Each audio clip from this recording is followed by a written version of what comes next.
Une vidéo qui va sûrement plaire aux entrepreneurs. Tu es entrepreneur, tu te demandes comment investir dans l'immobilier, quelle stratégie utiliser. Est-ce même possible pour toi de pouvoir investir dans l'immobilier? Cette vidéo va te plaire, reste jusqu'à la fin parce que je vais te partager des pépites. Bonjour à tous et bienvenue sur cette chaîne destinée à l'investissement immobilier. Je suis Céline Médéou, épouse d'Orido. Je suis immopreneur, une personne qui fait du business avec l'investissement immobilier, qui gagne de l'argent véritablement tous les mois. C'est ce que je t'apprends à faire également au travers des contenus de cette chaîne et également au travers de mes formations et de mes accompagnements. Si le sujet t'intéresse, je t'invite tout de suite à t'abonner à la chaîne si ce n'est pas encore fait et surtout active ta cloche de notification pour ne pas rater les futures publications.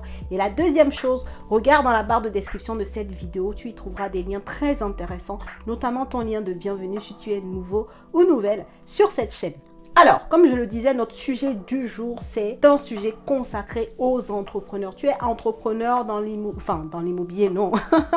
Tu es entrepreneur tout court. Tu te demandes si tu peux investir dans l'immobilier. Je vais te donner la réponse et également quelle stratégie que tu peux mettre en œuvre pour pouvoir investir de façon très juteuse dans l'immobilier. C'est de ça qu'on va parler. Et je te parle avec expérience, avec preuve à l'appui, avec des personnes qui ont investi avec moi, que j'ai accompagné, entrepreneurs comme toi et qui ont réussi et qui gagnent de l'argent déjà grâce à leur investissement immobilier tout en étant entrepreneur. Alors déjà, donc, ça veut dire que la première question qui est de savoir si tu peux investir dans l'immobilier en étant entrepreneur, la réponse est clairement oui. Bien entendu, tu peux investir dans l'immobilier en étant entrepreneur. Maintenant, pas à la première année de ton entreprise en fait. Tu vas pouvoir investir à partir de 2 ans d'ancienneté, donc 2 bilans de ton entreprise. Il y a des banques qui vont pouvoir te suivre. Ta banque peut te suivre. La banque où tu as mis le compte de ton entreprise peut te suivre à partir de tes 2 bilans, ok? Donc oui, tu peux investir dans l'immobilier. Maintenant, voilà, pas tout de suite quand tu démarres ton entreprise, plutôt 2 ans après. Là, on a plus de certitude que tu puisses avoir un crédit, un financement immobilier. Alors, et donc, la question suivante, qui est même l'objet de la vidéo, c'est de savoir quel genre de stratégie on peut utiliser en tant qu'entrepreneur pour pouvoir investir dans l'immobilier et gagner vraiment de l'argent. Alors, cette stratégie-là que je vais te partager, c'est une stratégie que des personnes que j'ai accompagnées ont déjà utilisée et qui fait ses preuves. D'ailleurs, tu verras très prochainement, je ferai une vidéo avec l'une d'entre elles qui te donnera, voilà, ce qu'elle a fait et tout ça. On ira sur son immeuble de rapport. Alors, si tu es entrepreneur, ça veut dire que tu as une société, d'accord? Tu as peut-être une SARL, tu as une SASU, peu importe, EURL, avec laquelle tu fais ton activité en tant qu'entrepreneur, tu proposes tes services, ok? Donc, admettons que cette société-là est bénéficiaire parce que ce n'est qu'à cette seule condition que tu peux investir avec la société. Si ton entreprise ne gagne pas de l'argent, ça sera difficile d'avoir la confiance des banques. Donc, je pars du postulat que ton entreprise est florissante, qu'elle fait du bénéfice. À ce moment-là, tu peux investir dans l'immobilier. Donc, ton entreprise fait du bénéfice, elle a de l'argent. Qu'est-ce que tu peux faire pour investir dans l'immobilier une fois que tu as tes 2 années d'ancienneté? Eh bien, tu peux créer au-dessus de ta société. Note bien cette stratégie-là. Hein. Note-la bien. Note-la bien en tant qu'entrepreneur parce que ça va vraiment, vraiment, vraiment t'aider. Donc, je disais, tu peux créer une holding, donc une société mère au-dessus de ta société donc où tu exerces ton activité. Donc cette société mère là va devenir la société principale qui a donc comme société fille la société dans laquelle tu fais tes prestations, ok?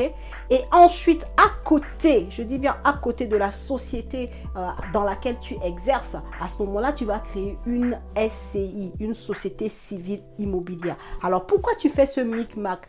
Parce que lorsque tu mets une holding, donc une entreprise mère au-dessus de ton entreprise, de ta société avec laquelle tu travailles, et ben le fait de sortir de l'argent de ta société vers cette holding-là, et ben tu ne payes pas beaucoup d'impôts. Tu ne payes vraiment pas grand-chose en fait, tu vois, pour faire sortir de l'argent vers la holding. Et maintenant que ton argent est vers la holding, elle peut redescendre vers l'autre société, donc ta société civile immobilière, pour pouvoir faire ton investissement. Et donc, tu me diras, on sait que pour avoir une SCI, il faut être 2 personnes. Qu'est-ce que tu peux faire?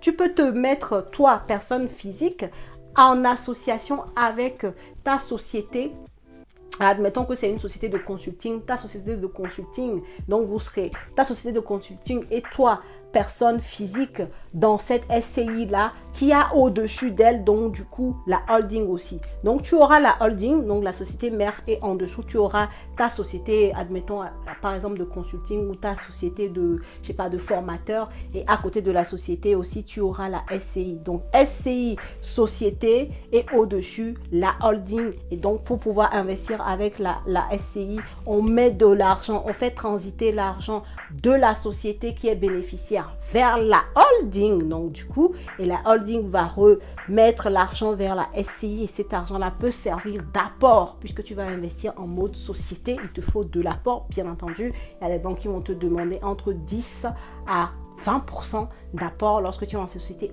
voire parfois, pour certaines banques plus restrictives, 30% d'apport lorsque tu es en société comme ça pour investir dans l'immobilier. Et si ta société est bénéficiaire, au lieu de laisser cet argent dormir là, voilà une façon concrète de pouvoir dépenser de façon intelligente cet argent-là qui va te fructifier. Bah forcément, quand tu fais de l'investissement immobilier, c'est une façon de fructifier ton argent. C'est un investissement tout court et un investissement stable. Donc, si tu as une société qui fonctionne bien, ça, c'est une méthode explosive pour multiplier l'argent de la société. D'accord? Au lieu de la sortir, au lieu de payer beaucoup d'impôts dessus, et ben, tu fais ton système de holding, tu mets une holding dessus qui va pouvoir prendre l'argent de la société qui est bénéficiaire et la réinjecter vers une autre société qui en a besoin mais qui va par la suite te donner de l'argent. Donc une SCI dans laquelle toi tu te mets en tant qu'associé. Donc ça veut dire que si tu es associé de cette SCI là, des fois tu peux te verser aussi des dividendes en fonction de combien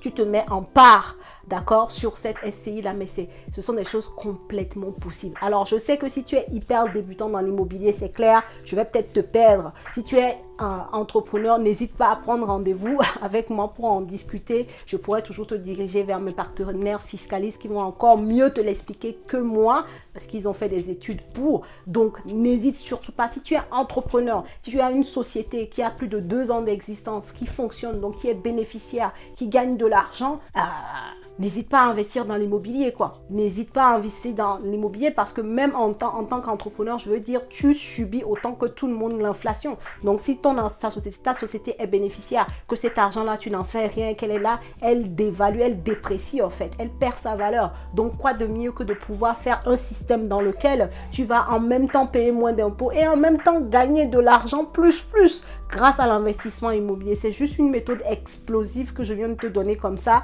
mais ça va peut-être percer inaperçu. J'espère que non, qu'il y en a beaucoup qui vont pouvoir percevoir voilà, la stratégie derrière, mais dans tous les cas, comme je te l'ai expliqué, peut-être que tu n'as pas compris à ce moment-là, n'hésite pas à aller creuser un peu plus toi-même grâce à Internet, ou sinon si tu es un entrepreneur, que tu as un projet sérieux d'investissement immobilier, ton entreprise a plus de 2 ans d'ancienneté et qu'elle fait de l'argent, je précise bien, elle fait de l'argent, à ce moment-là, n'hésite pas à prendre contact avec nous pour qu'on puisse t'aider à pouvoir mettre ta stratégie en place et à pouvoir investir de façon rentable dans l'immobilier et à multiplier l'argent de ton entreprise. C'est ça qui est bon. C'est ça qui est bon, la team. Donc voilà ce que je vais te partager, une méthode, une stratégie puissante qui fait déjà ses preuves. Je le précise, qui fait déjà ses preuves. C'est pas on dit, c'est quelque chose qui fonctionne, donc que tu peux toi aussi mettre en place. Et puis voilà quoi, si la vidéo t'a plu, n'hésite pas à la liker, à la partager. Commente si tu as déjà utilisé cette stratégie-là pour pouvoir investir dans l'immobilier ou pas. Si elle t'intéresse, peu importe. En tout cas, on est là pour partager entre nous. Donc commente la vidéo, donne-moi tes avis, like, partage encore une fois. Et moi, je te dis à la prochaine vidéo.